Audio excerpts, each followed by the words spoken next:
First impressions are important, and your business plan is no exception. It could be the first thing a potential lender or investor sees, so it's worth putting in the time and getting it right. In this video, I'll explain when and why you should write a plan and what it should include. And I've even thrown in a bonus section with some additional top tips.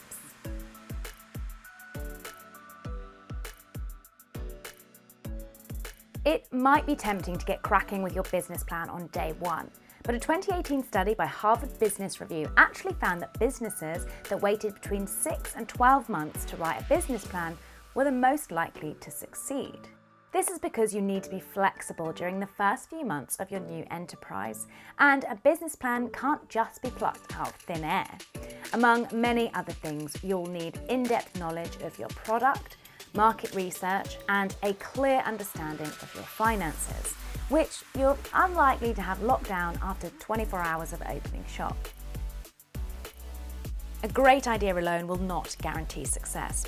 As well as acting as a sort of checklist to ensure you've nailed down the crucial details of your business, like your strategy, year-on-year goals, and crisis contingency plans, a solid business plan inspires confidence in future investors and lenders, giving your business the best chance of securing funding to be able to grow and innovate.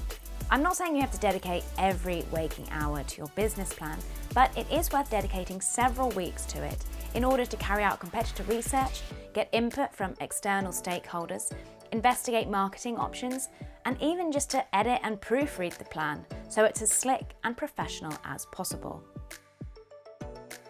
Every business plan will look slightly different because every business will have its own unique needs, but the following outline should help keep you on track and ensure you don't miss out any important elements. Section 1. Executive Summary. Your executive summary is arguably the most important part of your whole business plan. It should give the reader a good overview of your entire plan, including what your business does and how you will make it profitable. If someone is busy, this may be the only section they read, so make it pop and ideally keep it to no more than 2 pages. As this is a summary of the whole plan, it can be helpful to write this section last. Sections 2 and 3 are for your personal and business details. In section 3, you might also want to go into some more personal detail about you, the business owner, like why you set up the business, your previous work experience and qualifications, any hobbies or interests, and any additional information that explains your motivation for setting up your business and how you plan to develop your skills. Section 4, Products and Services. This is where you explain what your business is going to sell, create, or provide. It could be physical products, services, or both. Section 5 is where you should go into detail about your customers. By defining who will be buying your products or services, you're proving to those reading your plan that there is a clear demand for what you'll be selling. Section 6. How the business will operate. This section helps make sure you've thought of all the logistical and administrative requirements to keep your business operating on a day-to-day basis. Section 7. Marketing strategy. Your business could hit the nail on the head in terms of customer needs and expectations, but if nobody knows about it, it can't succeed. Effective marketing takes time and often money. Rather than trying every possible marketing technique from the get-go, pick up to 3 methods that you think are likely to be the most effective at reaching and appealing to your customers. Section 8 is where you take all your assumptions about the potential market for your business and ground them in research facts and figures.